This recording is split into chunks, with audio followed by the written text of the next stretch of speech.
et nous allons avoir la première semaine, la deuxième semaine, on va se concentrer aussi sur les adolescents et les jeunes.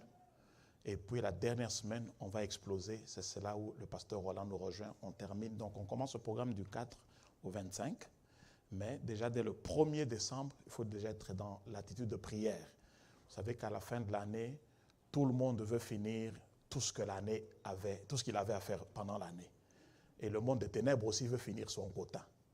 Et c'est comme ça que vous voyez vers la fin de l'année des accidents bizarres, des choses bizarres, parce que les démons s'y accélèrent. La Bible dit racheter le temps car les jours sont mauvais. Et la même Bible dit tout ce que Satan fait, il le fait, enfin je paraphrase, il le fait vite, sachant qu'il lui reste très peu de temps. Donc lui, il travaille avec beaucoup plus de diligence. Et donc à la fin de l'année, il y a beaucoup de choses, des gens qui ont fait des pactes, des sacrifices, ils voudraient les honorer, mais ils ne vont pas les honorer avec nous. Nous allons faire opposition, on va faire échec, et on va se préparer à entrer en 2023 avec beaucoup d'assurance. Et pour un grand impact. Amen. Amen.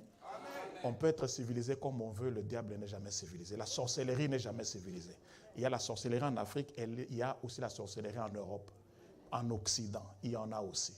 Vous comprenez? Donc il y a des choses qu'on doit absolument faire. Donc, aujourd'hui, j'aimerais vous inviter à une lecture dans Luc chapitre 2. On va lire 10 versets. Luc chapitre 2, versets 42 à 52. Et nous commençons un nouveau trimestre. Et là maintenant, nous avons fini le trimestre pendant lequel on était en train de parler de la maturité seulement. Maintenant, nous disons que l'héritier doit régner. L'héritier doit régner. Donc, dans ce dernier trimestre, nous allons amener l'héritier vers les sentiers de la victoire dans tous les domaines. Dieu dit, je souhaite que tu prospères à tous égards.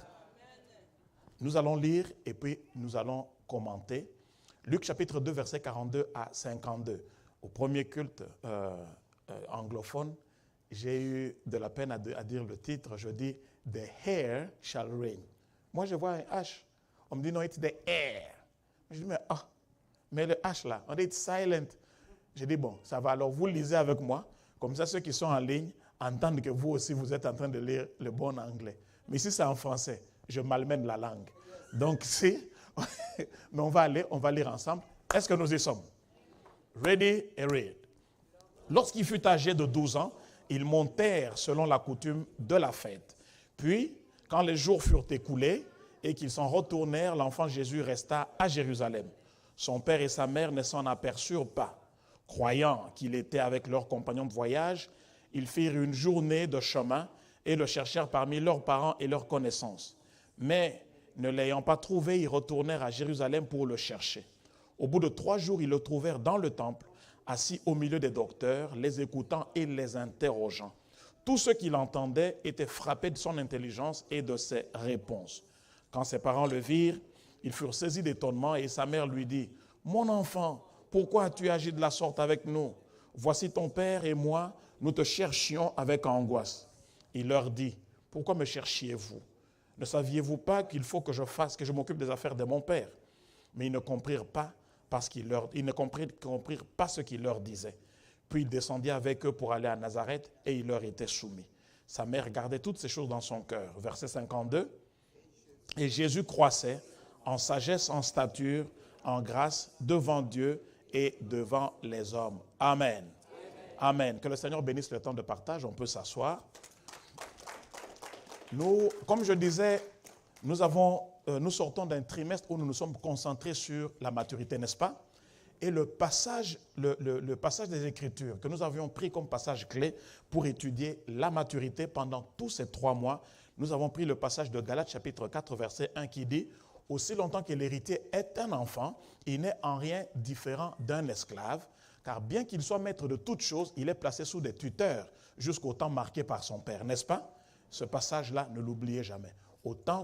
Aussi longtemps que l'héritier est un enfant, il ne diffère en rien d'un esclave, car il est un enfant. Et il est placé sous des tuteurs jusqu'au temps marqué par son père.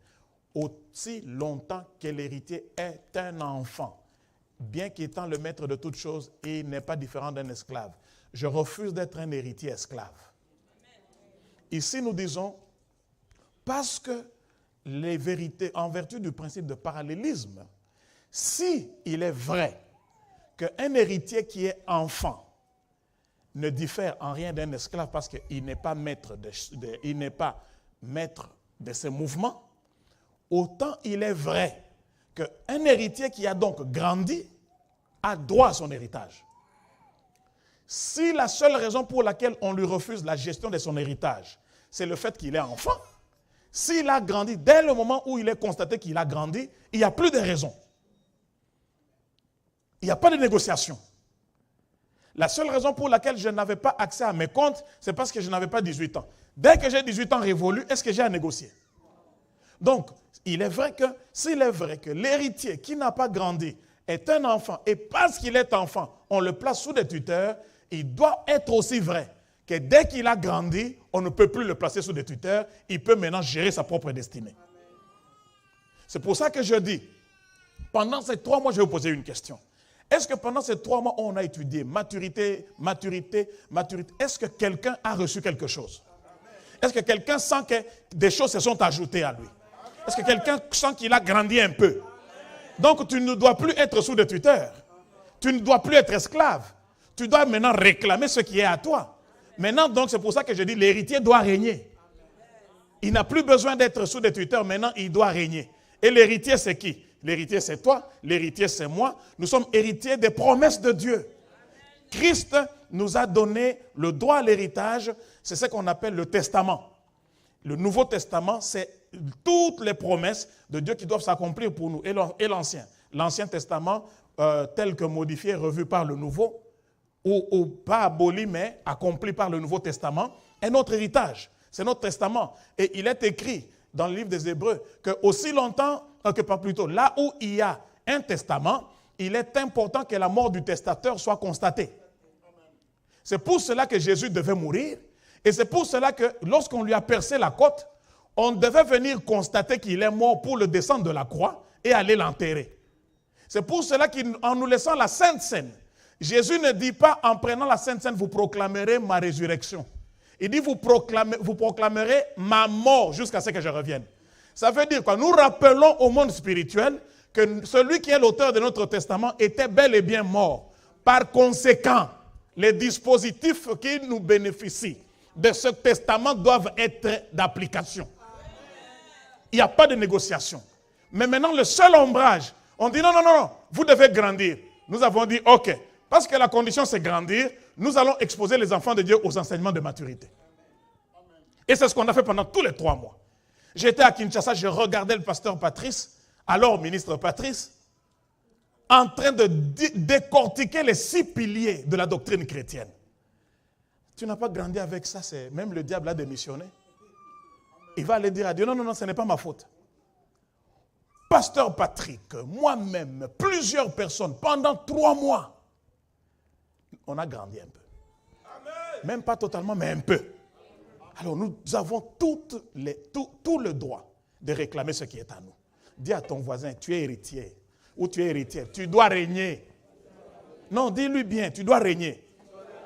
C'est comme ça que je prends ce passage de Luc chapitre 2 pour dégager de cette lecture quelques principes qui permettront à chaque chrétien, à tous les chrétiens que nous sommes, de sortir de la posture d'attente pour se mettre activement à la conquête chacun de sa destinée divine.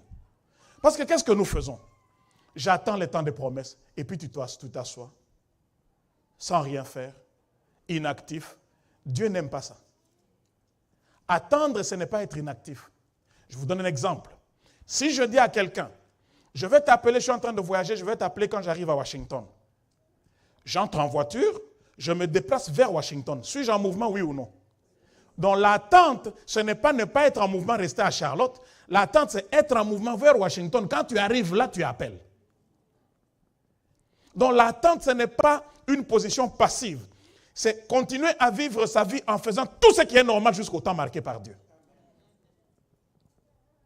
En faisant, j'insiste sur, en faisant tout ce qui est normal. Donc attendre, c'est vivre. Attendre, ce n'est pas ne pas vivre, ce n'est pas mourir, ce n'est pas être inactif. C'est être activement en train de vivre faisant chaque jour ce que tu es appelé à faire jusqu'à ce que la saison que Dieu a marquée arrive. Alors maintenant, je dis donc que nous allons dégager de cette lecture quelques principes. J'en ai ici, je crois, 10. Je vais voir combien on va pouvoir donner. Mais on va aller avec le premier principe. Et nous allons suivre avec moi. Le premier principe que je dégage en lisant ceci, c'est que dans le Seigneur, on devient. Je reprends. Notez, ça va faire sens. On va bâtir chaque principe, un principe sur un autre. Dans le Seigneur, on fait quoi? On devient.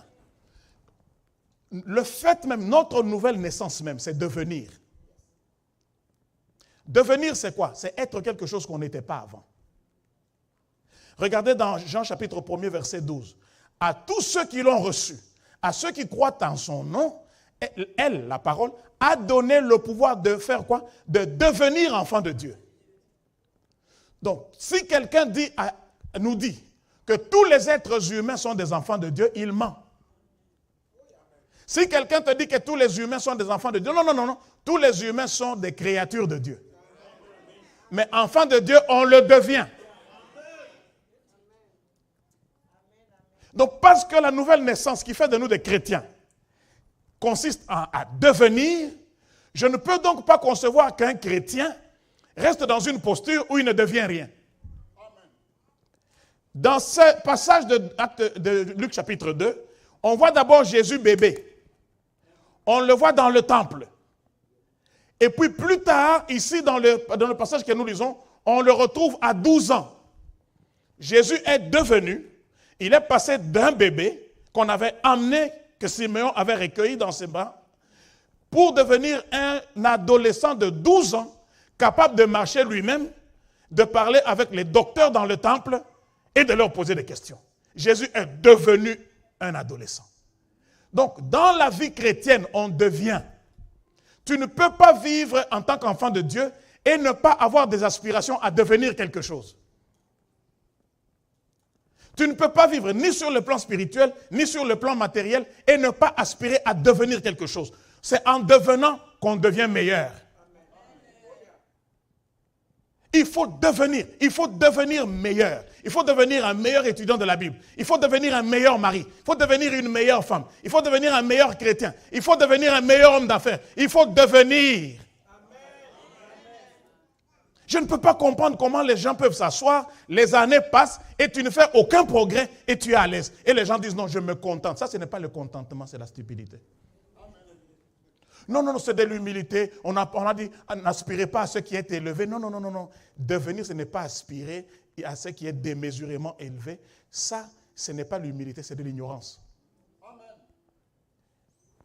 L'un et l'autre, l'une ou l'autre, ignorance et stupidité, ça détruit l'avenir. Il faut aspirer à devenir quelque chose. Il faut aspirer à devenir meilleur dans quelque chose. Je vois des gens, tu es aux États-Unis depuis 10 ans, même anglais tu ne parles pas. Seulement no. Yeah, quand tu rentres au Congo, yeah. Les jours où d'autres vont perdre leur passeport au Congo, ou en Côte d'Ivoire, ou au Togo, même l'ambassadeur aura de la peine à croire que vraiment ils étaient américains. YouTube. Non, c'est I am, you are. On devient quoi? On arrive, on va se faire des photos devant des bâtiments élevés dans lesquels on n'a jamais été. Pantalon là, tu envoies aux gens en Afrique, poteau, on va te bouffer pour rien. Tu n'as jamais été dans ce bâtiment-là. Tu n'es pas devenu, tu fais l'apparence. Il faut devenir quelque chose. Il faut faire du progrès dans la vie.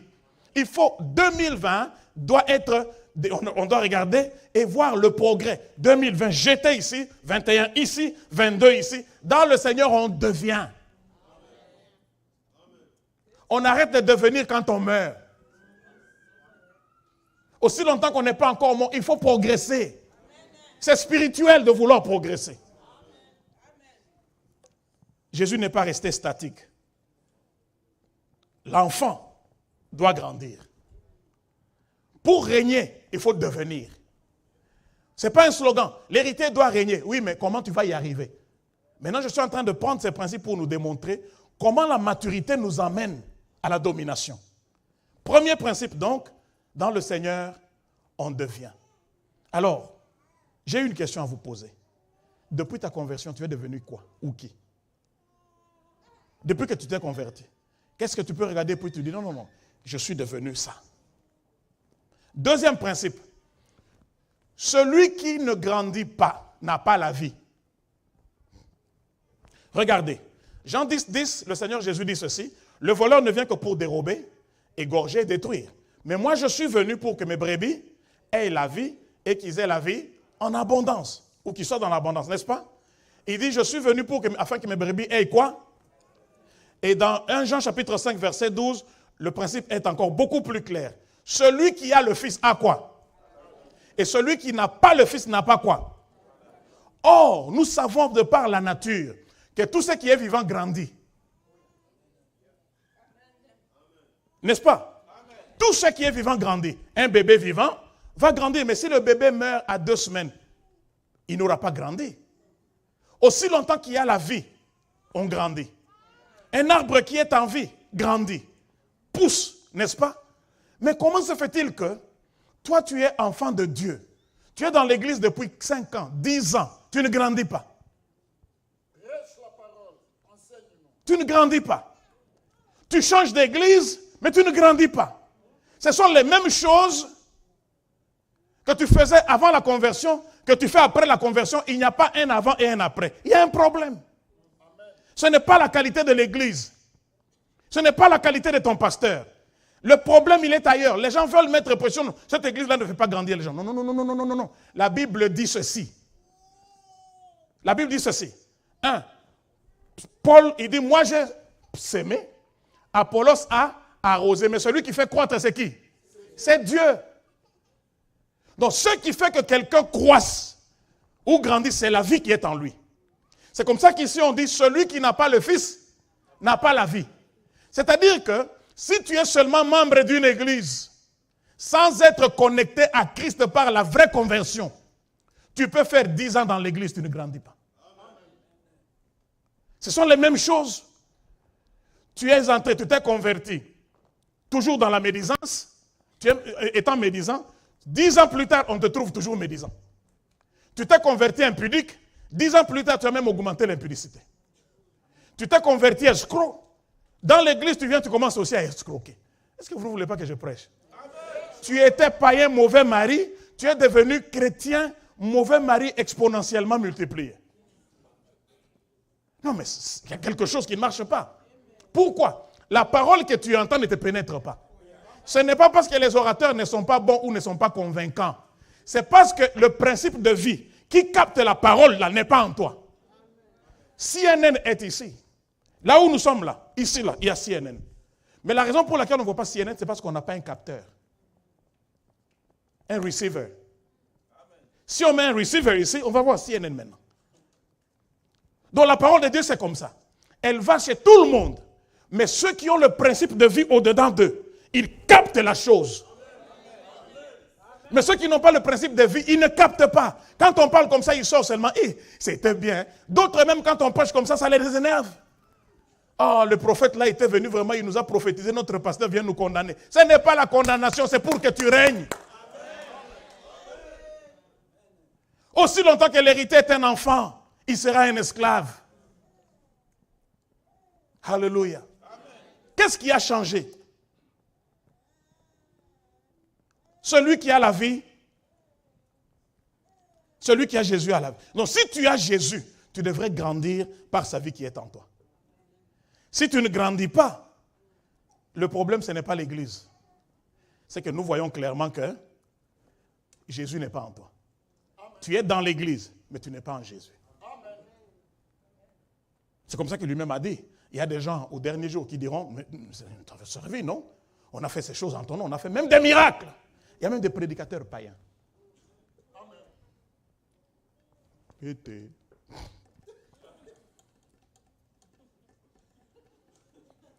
C'est seulement plus tard que vous vous rendez compte.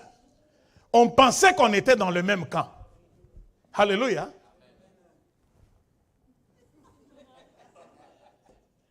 Est-ce que vous comprenez? C'est très important. Nous pouvons faire, parfois, on se culpabilise, pasteur Patrice. Mais j'enseigne, je prêche, mais qu'est-ce qui ne va pas? Vous allez dans une fête, c'est même le diacre qui commence, le premier. Vimba, vimba, ouh. Tu as honte là où tu es terré, tu dis, wow, mais c'est quoi? On prêche. Même si tu veux prendre de l'alcool, même si ce n'est pas que nous allons devenir des policiers, mais même la Bible dit de prendre un peu. Mais toi, tu prends, tu viens faire même pipi dans les habits que ta femme vient de laver au laundry. Ça, c'est un peu de Timothée, vraiment. Ça te met dans le désordre. Ça, c'est le peu de Timothée. C'est le désordre. C'est le désordre. Et ce sont les mêmes qui ont fait des années et des années dans l'église. Vous demandez, on est où? On fait quoi? La vérité, c'est que dans l'église, dans la foi, plusieurs personnes viennent pour plusieurs raisons. Moi, j'ai pensé que je m'étais converti. Je partais à l'église. Quand j'ai commencé à partir à l'église, je ne m'étais pas converti. Et je suivais Béatrice. Donc, elle était dans l'église. C'était la raison pour laquelle moi aussi je partais. Mais samedi, tchao, tchao.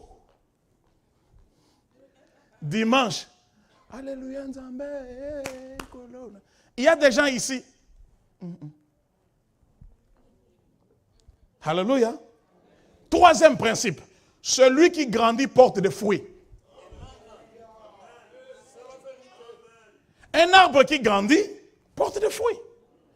Vous avez déjà entendu un arbre intercéder pour porter le fruit? C'est sa vie, c'est sa nature. Quand tu as la vie de Dieu en toi, tu grandis, on verra quoi? Le fruit. La preuve de la croissance, c'est de porter des fruits. C'est comme ça que Matthieu chapitre 3, verset 8 dit, produisez donc du fruit digne de la repentance. Maintenant, non seulement produisez le fruit, mais on nous montre la qualité et la nature du fruit. Fruit digne de la repentance. Ça veut dire quoi? La vie chrétienne commence non pas par l'invitation. On peut t'inviter à l'église, tu ne deviens pas membre du corps du Christ. Tu peux suivre une fiancée ou suivre une choriste. Ça ne suffit pas. Il faut que tous ces prétextes-là te conduisent vers Jésus. Et lorsque tu fais de Jésus ton Seigneur et Sauveur, on te compte parmi les enfants de Dieu. Ton nom est inscrit dans le livre de la vie. C'est ce jour-là que tu partais comme ça et la direction dans laquelle tu étais amené vers l'enfer, tu entends la voix du maître qui t'appelle par là, tu fais demi-tour, c'est ça la repentance. Celui qui suivait la direction qui l'amène vers l'enfer commence à suivre la direction qui l'amène vers le ciel. C'est là où tu dis, Saint-Esprit, aide-moi maintenant à vivre la vie chrétienne. Mais qu'est-ce que nous faisons? Je marchais vers là, je reçois Jésus dans un culte dimanche, et puis je dis, Saint-Esprit, aide-moi à continuer ma marche. Mais tu continues vers l'enfer. C'est comme si tu vas vers Atlanta, et tu prends l'exit de Sugar Creek, tu arrives, tu vois l'autoroute 85. Si tu prends le sud, tu vas à Atlanta. Si tu prends le nord, tu vas à Washington. Tu peux parler en langue du matin au soir. Aussi longtemps que tu es au nord, tu seras à Washington. Et il y a des gens qui parlent en langue en allant en enfer. Rabasha. Korobo. Et les anges disent Rabatourne. Et c'est ça le travail que le Saint-Esprit fait. Il produit la repentance. Mais celui qui doit changer de direction, ce n'est pas Dieu, c'est toi. Celui qui doit sortir de l'exit avec sa voiture et rentrer vers le sud pour aller à Atlanta, c'est toi. Ce n'est pas les anges qui vont t'arracher le volant. Il dit alors maintenant, lorsque tu as fait demi-tour, il faut maintenant porter un fruit qui soit digne du fait que tu as fait demi-tour. Par le fruit, on verra que celui-là a fait demi-tour. Alléluia.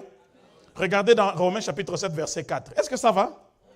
Romains chapitre 7, verset 4, la Bible dit ceci. De même, mes frères, vous aussi qui avez été par le corps de Christ mis à mort en ce qui concerne la loi, pour que vous apparteniez à un autre, à celui qui est ressuscité des morts, c'est-à-dire Christ, afin que nous portions des fruits pour Dieu. Dites avec moi, des fruits pour Dieu. Ça veut dire que les fruits que nous portons, ce sont des fruits que Dieu doit être capable de consommer. Notre vie d'enfant de Dieu doit être caractérisée par des œuvres qui plaisent à Dieu. Il faut qu'on puisse voir ta page Instagram avant la conversion, elle est différente après la conversion. Les cuisses étaient dehors avant la conversion, les cuisses sont fermées pendant la conversion. Oh oh. Aujourd'hui, c'est comme ça que le frère Patrice a chanté. Il y a confusion. L'église est dans le monde est dans... On ne sait plus faire la différence. Pourquoi? Parce que les gens ne produisent pas le fruit digne de la repentance.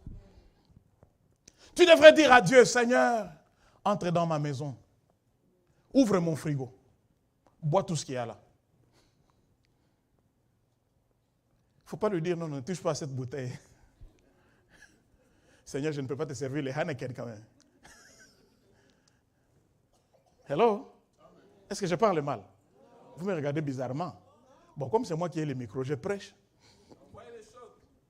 Alléluia. Les fruits dignes de Dieu, les fruits pour Dieu. Les fruits que Dieu aime, que Dieu consomme. Alors maintenant, la question que moi je vous pose. Depuis que tu t'es converti, que tu fréquentes l'église, en quoi as-tu changé? Le problème, les gens disent, non, moi j'ai changé, hein, j'ai des fruits. Non, aucun arbre n'a jamais dit le nom de ses fruits. Tu as déjà entendu le manguier te dire, je produis des mangues. C'est nous qui voyons les mangues et on les identifie. Donc les fruits que tu produis là, c'est à nous de constater. Ce n'est pas subjectif. Oh non, moi je sais que j'ai changé. Si vous ne croyez pas, ça vous regarde, c'est dans mon cœur. Le fruit, ce n'est pas le cœur. Le cœur, c'est la conversion. Le fruit, ce sont les faits. Les actes, les faits évidents qui montrent que cette personne a changé. Pas la même personne qui critique, pas la même personne qui insulte, pas le même escroc. Les choses ont changé. Pas le même négligent. Ce n'est plus la même personne. Aujourd'hui, il y a un sérieux problème dans l'église. Un sérieux problème, pas dans notre église, dans l'église, dans le corps de Christ. Je plains les jeunes filles de cette époque. Parce que les jeunes frères, c'est comme s'ils ne savent plus ce qu'ils veulent. Le mariage de nos enfants, il faut qu'on prie beaucoup. Les jeunes garçons sont devenus des gros aventuriers, des chasseurs. S'ils ont appris de nous, en tout cas, ils nous ont dépassés. Des vrais aventuriers. Moi, j'ai des filles, je pense à ces choses-là. Vous trouvez un jeune garçon lui-même, il baratine 5 dans la même église. Même Salomon n'a pas fait ça. Il en avait beaucoup, mais il n'est pas parti dans la même famille, dans la même église. Et vous trouvez des jeunes filles qui contemplent le suicide. Et puis vous venez, pasteur, ma fille a un esprit de suicide. Ce n'est pas l'esprit de suicide, c'est la déception amoureuse. Vous voyez une fille qui commence à changer tout son comportement. Elle n'est plus dans ce qu'on lui a appris. Pourquoi? Parce qu'un jeune garçon lui a exigé des choses.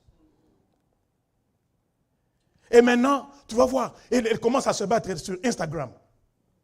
La nouvelle fille qu'on a pris dit, je ne l'ai pas prié de toi, oh. C'est lui-même qui est venu vers moi. Oh. Et ses amis commencent à dire, hashtag, olélé, olélé. Hashtag, si tu plais, c'est ton affaire. Et maintenant, tu vois tout un gang qui se forme et tu sais de quoi il parle. Et tu vois ta fille déprimée. Mais qu'est-ce qu'il y a? À la maison, tout va bien, mais d'où vient la dépression de mon enfant? C'est parce qu'il y a des bandits qui s'appellent des enfants de Dieu. Non, changeons. Combien d'hommes d'affaires ont échoué dans l'église parce qu'un frère, dans l'église à qui ils ont fait confiance, les a escroqués? Changeons. Produisons le fruit, un fruit digne de repentance. Alléluia. Plusieurs raisons, la raison pour laquelle plusieurs personnes quittent les églises aujourd'hui, ce n'est pas un problème de doctrine. C'est parce qu'il y a dans l'église des têtes qui ne peuvent plus supporter. Il y a eu un temps dans cette église où il y avait quelqu'un, longtemps, avant que tous les musiciens qui sont ici viennent, longtemps, quelqu'un qui prêchait, mais qui chantait, mais qui a escroqué dangereusement et sans cœur plusieurs personnes dans l'église. Et cette personne est venue, nous a dit, je dois quitter l'église parce que je ne peux pas supporter que cette personne me conduise dans la louange. Oh. J'ai dit non, est-ce que tu es sûr? Tu es sûr? La première personne est partie. Deuxième personne n'est pas. Troisième, j'ai dit non. J'étais à Kin. J'ai dit à mon épouse, quand je rentre, je vais le chasser. C'est comme s'il m'a entendu. Lui-même, il a fui. Et il y a des gens comme ça. Qui brisent les cœurs des jeunes filles dans l'église, ce sont les jeunes frères. Ah, vous ne voulez pas que je parle. Qui font pleurer les femmes dans l'église, ce sont les hommes qui écoutent la parole. Les mêmes hommes mauvais, méchants. Ça te fait quoi de dire ton salaire à ta femme? Vous êtes mariés, vous êtes ensemble, vous avez des familles. Lorsque ta famille t'appelle, tu envoies vite. Lorsque sa famille l'appelle, oh non, il faut qu'on puisse budgétiser. Les budgets, c'est seulement pour elle. Oh non, vous ne voulez pas que je prêche, mais je vais prêcher. C'est de la méchanceté. Et les gens sont découragés. Et dans l'église, non, portons le bon fruit. C'est pour ça que le 4e principe, je dis, tous les fruits ne sont pas pareils. Parce qu'il y a des, moi j'ai les fruits, mais c'est quel genre de fruits? Tous les fruits ne sont pas pareils. Matthieu chapitre 7, verset 16 à 18, le Seigneur Jésus dit, vous les reconnaîtrez à leurs fruits. Cueille-t-on des raisins sur des épines ou des figues sur des chardons? Tout bon arbre produit des bons fruits. Le bon fruit, c'est nous qui déterminons que ce fruit-là, il est bon. Tout bon arbre. Écoutez, mais le mauvais arbre porte des mauvais fruits. Un bon arbre ne peut porter des mauvais fruits, ni un mauvais arbre porter des bons fruits. En d'autres termes, un mauvais fruit ne peut pas venir d'un bon arbre.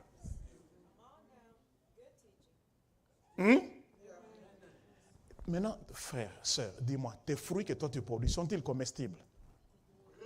Est-ce que nous pouvons les manger? Je veux simplifier. Je peux parler? Je peux parler? Je vais simplifier. Le fruit que toi tu produis, les œuvres, les actes que toi tu exhibes, est-ce qu'un témoignage de l'Église peut être bâti sur ça? Est-ce qu'on peut bâtir un témoignage sur base de ce que toi tu fais? Ça dit non, moi je critique. Hein? Venez, l'Église bâtie sur critiquons. Est-ce qu'on peut bâtir une Église sur ça? Non. Mais alors, pourquoi tu produis ce fruit? C'est un mauvais fruit. Toi, tu es un bon arbre. Produis le bon fruit. Il faut que ton fruit plaise à Dieu. Le fruit de l'amour. Le fruit du pardon. Alléluia. Le fruit de l'humilité. Une église, ça va produire une église paisible. Où les gens ne se battent pas pour les titres. Où les gens ne sont pas en compétition. Un seul prêche comme je prêche comme ça, tous les ministres disent Amen. Il n'y a pas de compétition, il n'y a pas. Tout le monde, personne n'est en insécurité. Le succès de l'un ne menace personne d'autre. Mais l'église de Corinthe avait produit le mauvais fruit. Ils étaient en compétition. Moi, je suis de Paul, je suis d'Apollos. Ah, moi, quand le pasteur prêche, je ne comprends pas. Moi, il faut que ce soit le pasteur Patrice. Moi, c'est pasteur Patrick, il est profond. Païen. C'est des débats de charnels, des païens. Si c'est le pasteur Roger qui prêche, du moment qu'il explique la parole, c'est bon. C'est la nourriture que Dieu a voulu que je mange. Même la nourriture que nous mangeons physique, on ne prépare pas la même chose tous les jours. Quand on prépare les haricots, il y a des friands des haricots. Et puis on prépare les légumes verts, le pondou, là. Il y a des gens, là, ils mangent jusqu'à se lécher les doigts. Et puis d'autres, quand c'est la viande, ils disent, oui, c'est le porc. Il vient là vraiment, tu le vois, il sourit avant même de manger, il sourit. Mais quand c'est le porc, moi je ne mange pas. Donc si moi je prépare le porc, c'est que ce n'est pas ton tour de manger. Attends. Mais supporte-moi parce que d'autres sont en train de manger. Est-ce qu'on comprend l'analogie? 5e principe. Pour grandir, il faut veiller sur ses fréquentations et sur ce qu'on écoute. Tu ne peux pas écouter allant n'importe où, écoutant n'importe quoi et n'importe qui. Tu ne peux pas grandir. On dit Jésus a disparu. On l'a cherché pendant 3 jours. On l'a trouvé où? Toi, quand tu disparais, on te trouve où? Oh, pourquoi vous criez? Moi, je n'ai rien dit. Jésus a disparu. On l'a cherché. Voyez même le réflexe de ses parents, pasteur Patrice. Ils ne l'ont même pas cherché au temple. Ils ont dit c'est un jeune. Sûrement il est en train de jouer à la bille avec ses amis. Parce qu'ils ont fait 1 jour de marche, mais ils l'ont cherché au retour 3 jours. Donc 2 jours, ils le cherchaient ailleurs. Peut-être il joue au foot. Peut-être il joue à la bille avec les amis. Peut-être, bon, c'est un jeune, hein? Peut-être il est un peu en train de danser. Non, mais quand ils vont dans le temple, on dit, bon, comme on ne l'a trouvé nulle part, allons au temple. On le trouve là. Toi, on te trouve où? On ne te voit plus dans l'église. Tu es où? Moi, je n'ai pas de problème. Si quelqu'un que je ne vois plus à l'église, on me dit qu'il est dans une église, il est en train de grandir dans la foi, je dis gloire à Dieu. Covid est venu. Tu as arrêté de venir à l'église. Tu pars où? Tu pars dans toutes les fêtes mondaines. Tu pars dans les clubs. Mais pas dans le temple. Non. Pour grandir, il faut veiller sur ses fréquentations.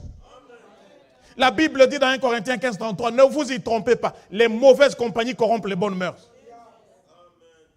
Et le psaume 1, verset 1 à 3 dit, heureux l'homme qui ne marche pas selon le conseil des méchants, qui ne s'arrête pas sur la voie des moqueurs, des pécheurs, et qui ne s'assied pas en compagnie des moqueurs. Qu'est-ce que nous faisons? On fuit l'église, mais on est avec les païens. Il y a quelqu'un qui m'a appelé de l'Afrique tout à l'heure à 5 h du matin.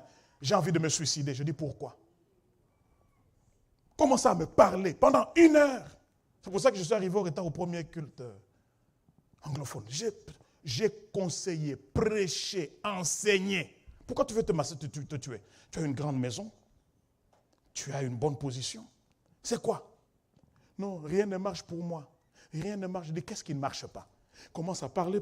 Je dis non. Le problème, c'est le discours que tu écoutes. Quand tu es dans l'église, il y a le secret de la communion fraternelle. Il y a la chaleur de la communion fraternelle. Quand tu es faible, les autres te fortifient. Mais quand tu es isolé, c'est comme ça que lorsque Jésus est venu, il est allé 40 jours, 40 nuits dans la prière pour commencer le ministère. Satan l'a cherché avant qu'il ne soit avec les disciples. Quand tu es seul, Satan t'attaque. Et voilà, quand tu es avec des gens qui ont la même pensée que toi, le fer aiguise le fer. Frères et sœurs, Jésus écoutait et interrogeait les docteurs. Toi, tu écoutes qui? Les chrétiens aujourd'hui ont beaucoup d'échecs. Pourquoi? Parce que même un simple conseil, on ne demande pas. Je respecte l'Internet. Mais attention, l'Internet, les choses qu'on voit dans l'Internet, ce sont les gens qui les mettent. Il y a même des gens qui commencent interprétation des rêves. Ça veut dire quoi? Voir un pigeon. Tout ça, vous allez trouver dans l'Internet. Mais pourquoi tu as des pasteurs dans l'église? Alléluia. On ne pose plus de questions. Jésus était en train de poser des questions. Frères et sœurs, un conseil peut te séparer du désastre. Tu es jeune marié, tu vas vers quelqu'un qui n'est pas dans un bon mariage. Il va te dire quoi par rapport à ton mariage? Oh, les femmes sont comme ça, il ne faut pas les suivre. Non, elles ne sont pas comme ça. Elles sont comme ça, oui, mais je dois la suivre. C'est ma femme. Je me souviens, je n'avais que 35 ans lorsqu'on voulait construire, lorsqu'on a commencé à construire ce bâtiment. Un vieux pasteur qui m'a prêché quand j'étais encore bébé chrétien est venu, il m'a vu. Il dit, pourquoi tu te fais des problèmes pour rien? Ne cherche pas à construire une grosse église. Le petit bâtiment là multiplie les cultes. Tu vas faire 4 cultes, 5 cultes, tu es fatigué, mais ça va te faire beaucoup d'argent. Tu vas payer 6 000 là-bas, mais ces 6 000 peuvent entrer dans ta poche. Et moi, j'étais en train de voir, je dis, oui, mais il a l'expérience, peut-être qu'il a raison. Mais j'ai regardé, je dis, non, moi je vais construire. Mais tu vas te mettre dans des problèmes. Je dis, je n'ai que 35 ans. Je peux encore jouer avec mon avenir. Je peux gaspiller 10 ans. À 45 ans, l'église va pas commencer à me payer un salaire. Aujourd'hui, j'ai quoi, 5 ans? Bon, j'ai une cinquantaine. Mais je ne regrette pas d'avoir fait ça. Alléluia. Amen. Mais lui, aujourd'hui, il me voit. Il me dit, ah, qu'est-ce que tu as compris que nous, on n'avait pas compris? Heureux celui qui ne marche pas selon le conseil des méchants. Un conseil te sépare de la réussite ou du désastre. Ce frère-là m'a énervé. Il a fait ça. A dit, toi aussi, parle-lui. Ou quelqu'un qui va te dire, non. Pourquoi le royaume d'Israël s'est divisé? C'est parce qu'un conseil de qualité a été ignoré par Absalom. Roboam. C'est le fils de Salomon. J'ai fait beau, Absalom. Pas Roboam. Hello? Avançons. 6e. Quand on grandit, on sait parler aux gens. Je reprends. Quand on a grandi, on sait parler aux gens. On dit de Jésus qu'il parlait, il répondait, et les gens étaient fascinés par son intelligence et par ses réponses. Dites avec moi les réponses. Dites avec moi encore les réponses. Il faut entendre les réponses que les enfants de Dieu donnent quand on veut leur faire des corrections, des remarques. Non, mais ce que tu fais là, ce n'est pas bon. Tu es ma mère? Ou tu es mon père? Hé, qui paie un? Occupe-toi de tes oignons. Non, ce n'est pas comme ça qu'on grandit. Même quel que soit ton niveau. Non, I know, je connais. Moi, je suis instruit. Quel que soit ton niveau d'instruction, tu n'auras jamais, l'université ne te donnera jamais l'onction d'un pasteur. L'université ne te donnera jamais la sagesse de ton père, de ta mère. Tu peux être éduqué comme tu veux, docteur en machin, en ceci, PhD en truc. Mais ta maman qui t'a porté dans son ventre, qui t'a vu naître, a PhD en expérience de la vie. Frères et sœurs, écoutez, ceux qui ont commencé l'université n'étaient pas des universitaires. Ils ont étudié dans quelle université? Ils ont étudié dans l'université de la vie. Et ils ont pris l'ensemble des choses qu'ils ont apprises et ils ont codifié ça. Ils ont dit, on va maintenant faire un curriculum pour former les autres à bien engencer cette expérience que nous avons eue. Donc nos mamans, nos parents là, même s'ils n'ont pas l'université, ils ont l'université de la vie. Il faut savoir répondre, il faut savoir parler aux gens. Les gens que tu peux, quelqu'un que tu peux minimiser, à qui tu peux répondre. Vous savez, la mauvaise éducation n'amène pas les gens loin. C'est comme ça que même si tu as raté dans la famille, récupère dans l'église. Récupère dans l'église. Un aîné, ça se respecte. Quelle que soit ton onction, tu respectes l'aîné. La Bible dit, on se lèvera devant le vieillard. Non, je suis loin. Et puis quoi? Non, moi, je sais pas, je quoi? Il y a des gens qui croient que l'éloquence en français ou en anglais, c'est signe d'intelligence. Non, le clochard en France parle très bien français. C'est sa langue naturelle. C'est son qui t'était là. Alléluia. Il faut savoir parler aux gens. Tu ne sais pas qui peut te donner le conseil qui peut t'épargner beaucoup de difficultés. Donc la maturité ne peut te conduire vers le règne, vers la domination, que si tu es en train de comprendre ces principes. Alléluia. Personne ne réussit seul. Pour devenir quelque chose, tu as besoin de l'implication d'un autre être humain. Tu veux devenir père, tu dois te marier. Tu veux devenir mère, tu as besoin d'un homme. Tu veux devenir un homme d'affaires, tu as besoin de clients. Tu es pasteur, tu as besoin de membres. Et la liste est longue. Tu ne peux pas réussir seul. Mais si tu ne sais pas interagir avec les autres, les gens vont t'éviter. Tu n'auras pas de partenaire. Les gens vont te fuir parce que tu parles mal aux gens. C'est comme ça que la Bible dit que ta parole soit assaisonnée de sel. Mais il y a des gens, leurs paroles sont assaisonnées, donc dans le piment même. Il y a des gens, quand ils te parlent, tu sens comme si... tu n'as jamais eu une réponse, tu as l'impression qu'on t'a enlevé les habits.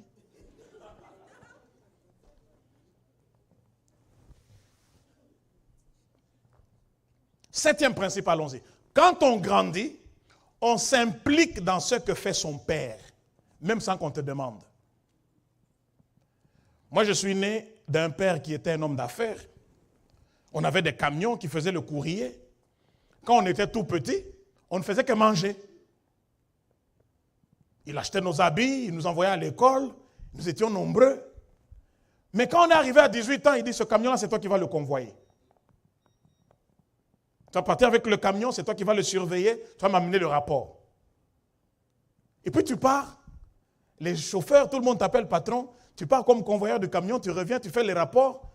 En fait, tu es déjà en train de travailler dans les family business. Et on n'avait pas de salaire. Le salaire, c'est le riz que tu manges là. Le lit sur lequel tu dors. Donc, un enfant qui a grandi, s'implique dans le business de la famille.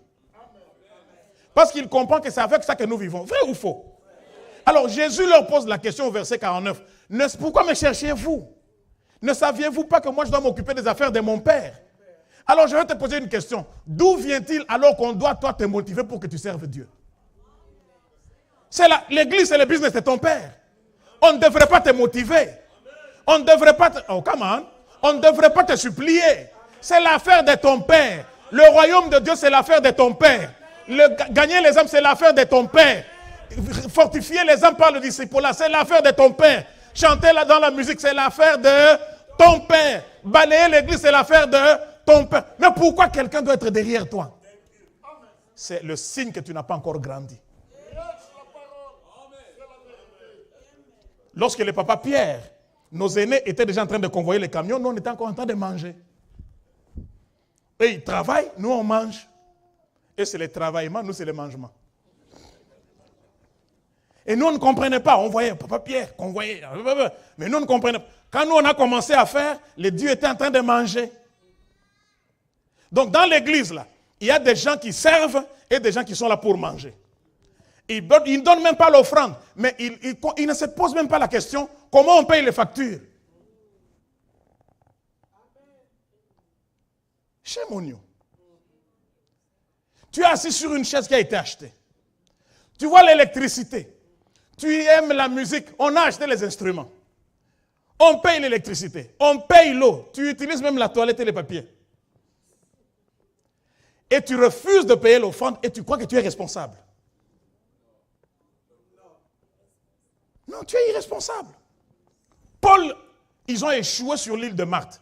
Les gens ont mis le feu pour les réchauffer parce que c'était en hiver. Paul dit non, je ne peux pas y étoler le feu. Je ne peux pas venir bénéficier d'un feu que je n'ai pas allumé. Je dois aussi chercher mon bois pour apporter ma contribution. Il est parti au risque de se faire mordre par un serpent. Et parce qu'il faisait une bonne cause, le serpent l'a mordu, mais il n'est pas mort. Ce que tu vas donner à Dieu ne va pas te détruire. Ça ne va pas te détruire. Je n'aime pas faire l'apologie des personnes. Mais de temps en temps, il faut prendre un témoignage qui édifie. Il y a des gens, quand tu vas dans leurs églises, je suis allé à Kinshasa, j'ai prêché à la parole du salut, Mimosa, où prie maman Fifi, la maman de Keren. J'ai été émerveillé par ce que cette femme fait dans l'église. Elle s'occupe de tous les pasteurs visiteurs. J'ai mangé, j'ai roulé. Une fois, j'allais prêcher malade, je vomissais dans la voiture. Mais à cause du sacrifice que j'avais vu qu'elle faisait pour l'église, j'ai dit, je vais vomir, mais je vais aller prêcher. J'ai prêché assis. Et quelle onction. À la fin, je me suis levé.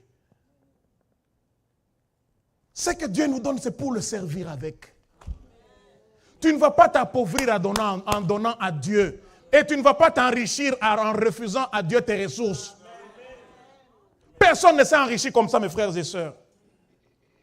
Le fait que je serve Dieu à la prédication, à la musique ou à autre chose ne m'exempte pas de la dîme et de l'offrande. Je prêche, mais je paye mon offrande, je donne mon offrande et je paye ma dîme fidèlement. Quand je ne me lève pas, mon épouse se lève toujours. Je pars, j'ai des pasteurs auxquels je paye la dîme. Je suis arrivé au point où je paye le double de ma dîme. Alléluia. La guitare ne remplace pas la dîme. Le iPad de mon enseignement ne remplace pas l'offrande. Il faut s'intégrer. Il faut s'impliquer dans les affaires de ton Père. Il est temps que les gens matures bâtissent l'église. C'est l'église de Dieu. C'est l'église du Dieu vivant. C'est l'œuvre de Jésus. C'est à cause de ça qu'il est mort sur la croix. Venez, mettons-nous ensemble, aidons-le. Il ne nous demande pas le sacrifice de la mort. Il nous demande seulement de nous occuper de ça. Il dit non, maman, je vous comprends, vous me cherchiez. Mais pourquoi me cherchiez-vous? Un peu insolent quand même. Pourquoi me cherchiez-vous? Ne saviez-vous pas? C'est-à-dire, mais quand on était venu m'adorer là par les mages, toi tu n'avais pas entendu. Maintenant tu me cherches pourquoi? Il faut s'occuper des affaires de ton Père. Alléluia. Dans ton budget, prévois une rubrique pour Dieu.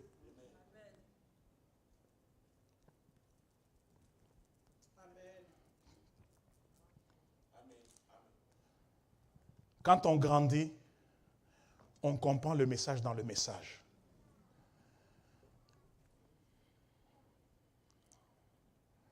Au verset 50 de Luc chapitre 2, la Bible dit, ils ne comprirent pas ce qu'il leur disait. Plusieurs personnes sont dans l'église mais ils ne comprennent rien. Ils entendent des choses, mais ils ne comprennent pas. Le Seigneur Jésus disait, on dit, pourquoi tu leur parles en parabole? Il dit, c'est pour qu'ils ne comprennent pas. Pour qu'ayant des oreilles, ils entendent, mais ils ne comprennent rien. Plusieurs personnes sont dans cette phase dans l'église, c'est pour ça qu'ils ne grandissent pas. Ils ne comprennent rien. Vous enseignez sur la dîme, ils ne comprennent pas. Vous enseignez sur la sanctification, ils ne comprennent pas. Vous enseignez sur la prière, ils ne prient pas. Vous enseignez sur l'amour, ils ne visitent personne. Vous enseignez sur les âmes, ils ne gagnent aucune âme. Parfois vous les regardez, vous dites, mais finalement, il y a quoi avec ces gens? Pourquoi? C'est parce qu'ils ne comprennent pas. Vous savez, au moment où je parle là, maintenant même, il y a des gens qui se disent, c'est comme ce frère-là.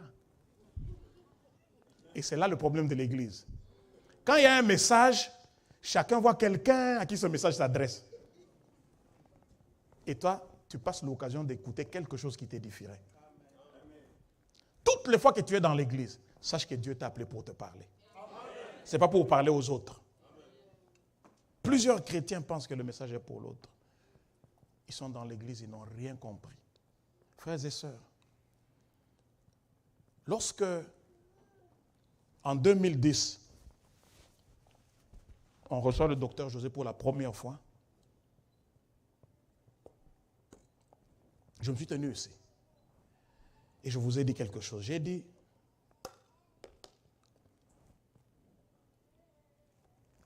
je suis parti à la maison et j'avais un savings de $2000.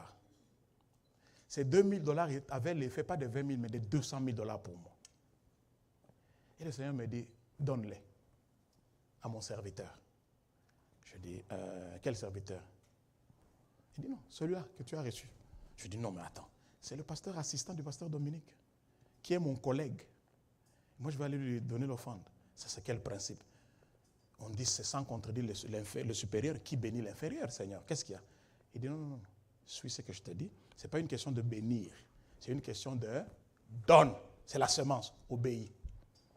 Je dis à mon épouse, tu vois les 2000 qu'on a en money order là, voici ce que je viens d'entendre. Elle dit, c'est bizarre parce que je voulais te dire la même chose. Mais j'ai hésité parce que je me suis dit, tu vas dire que moi je suis toujours comme ça. Je dis, ça va, on donne. On lui a donné. C'était le premier voyage. Il était tout petit là, et je le vois, je dis, et puis il est parti. Mais la douleur que j'avais sentie dans... C'est pour ça que tous ceux qui ont répondu à l'appel que le prophète David a lancé le dimanche passé là, je peux vous garantir une chose, Dieu ne vous oubliera pas. Dieu n'oublie jamais l'offrande. Vous vous êtes privé. Si tu as pris, tu n'as pas encore honoré, vas-y. J'ai eu une conversation avec Dieu la veille. Jeudi, j'avais le rapport avec maman Sarah et on parlait des finances de l'église. Les finances de l'église, depuis un temps, ça ne va pas. On vous cachait, on ne voulait pas vous en parler, frère Priva est là. Depuis un temps, ça ne va pas. Depuis le temps de Covid, là, d'abord, les charges ont augmenté. On paye beaucoup plus de personnel. Mais qu'est-ce qui se passe? Ce qui s'est passé depuis ce temps, c'est que par la grâce de Dieu, il y avait un peu d'argent que le Seigneur m'avait donné, que j'avais disponibilisé pour l'église. Je leur ai dit, gardez ça.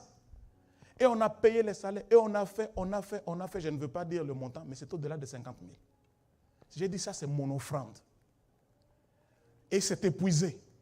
Et depuis que c'est épuisé, on n'arrive plus là où on devait être. Et ils m'ont dit, je leur ai dit, mais bon, je vois moi-même que depuis un temps ça ne va pas. Je dis, mais je ne suis plus confortable de continuer à faire ça, parce que ça c'est créer la tombe de l'église. Moi-même, lorsque un Américain voulait payer cette église pour nous, Dieu l'a interdit, Dieu lui a dit, leur bénédiction est là. Pourquoi moi-même maintenant je peux venir faire la même chose où je donne pour que les gens ne donnent pas? Enfin, les gens donnent, mais c'est-à-dire d'autres se cachent dans... Je dis non, je ne suis plus à l'aise avec ça. Non pas que je ne veux pas, mais ça c'est la voie de la bénédiction. Je ne peux pas la refuser à ceux que j'aime. Mais je disais, comment je vais faire? Je dis bon, on va voir. Pour l'instant, on va laisser comme ça. Et cet homme, je n'ai pas parlé avec lui. J'ai un principe. Tu viens prêcher pour la première fois dans notre église ici, tu ne fais pas l'appel de fonds. Je leur donne toujours les communiqués dans le bureau là. Fais tout ce que tu fais, ne fais pas l'appel de fonds. Il se fait que ce jour-là, je viens, j'entre, j'oublie. Et quand je suis assis là, au premier culte, il fait l'appel de fonds, je dis à ministre, hey, j'étais en train de chercher comment l'arrêter. Et le Seigneur me rappelle, il dit, non, me dit, non. J'ai entendu votre conversation de jeudi, et hier, tu sais ce que je t'ai dit, qu'on doit briser ce cycle. Je dis, j'ai dit à ministre Patrice, pasteur Patrice, il y a un problème ici. On a dit, tout celui qui va l'appeler ministre Patrice va lui payer $1000. Alors, non, comme je viens seulement d'annoncer maintenant, Dieu ne tient pas compte des temps d'ignorance.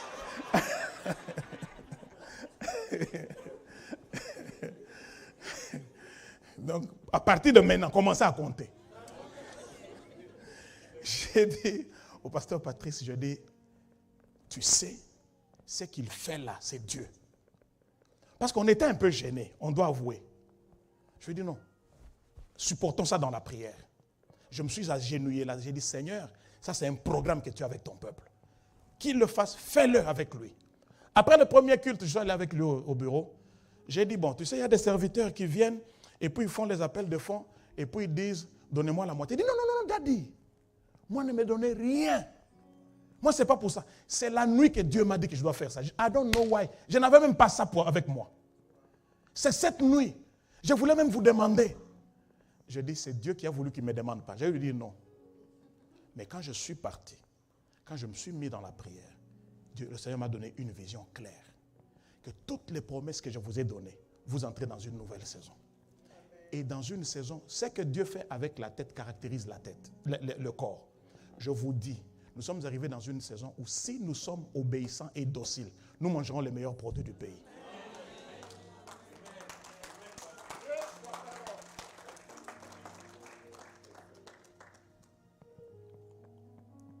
L'héritier doit régner. C'est ça notre saison. On doit régner. On a pendant longtemps suivi les contours des mêmes choses. Prenons courageusement la résolution d'aller de l'avant. Paye ta dîme. Donne ton offrande. Tu ne vas pas t'appauvrir. Quand j'ai rencontré, enfin pas quand j'ai rencontré, quand j'ai pensé à la première fois que j'ai rencontré le docteur José, un jour on est à Kinshasa dans une circonstance, et je dis à mon épouse, regarde les 2000. Je regarde les 2000. Oh, maintenant quand j'ai 2000, j'ai l'impression que je n'ai rien. Mais là, c'était 200 000, la valeur. C'est que tu vois beaucoup aujourd'hui, là. Ça va devenir très peu là où Dieu t'amène. Alors, arrête de garder ça comme si c'est toute ta vie en dépend. Ta vie dépend de Dieu. Fais-lui confiance. Amen. C'est tout ce que je peux vous dire aujourd'hui. Il y a encore plusieurs principes. Le pasteur Patrice va continuer l'enseignement. Vous ne voulez pas qu'il continue, hein? Vous voulez qu'il continue? Amen. Ok, donc je disais que le pasteur Patrice va continuer, va continuer l'enseignement. Non, j'ai dit mini. Je n'ai pas fini. Pour que l'amende soit payée, il faut que tout soit dit. Même si je dis ministre, peut-être que je voulais dire ministre Martine. Il faut que le nom. C'est tout ce que je peux dire pour aujourd'hui. Mais je vais vous dire que lorsque on grandit, il y a une promotion qui vient. Et lorsque la promotion vient, il y a toujours la provision de la promotion. Quand tu montes de niveau, il y a des frais d'installation qui viennent avec. Et Dieu, quand il va te promouvoir, il va te donner ce qui vient avec. Et il n'y a pas meilleur don que Dieu peut te donner comme le don du Saint-Esprit. Tu vas développer une intimité avec le Saint-Esprit telle qu'il va te diriger là où ta destinée se trouve. Amen. C'est tout ce que je vous dis aujourd'hui. Que le Seigneur vous bénisse. On se lève, on acclame le Seigneur.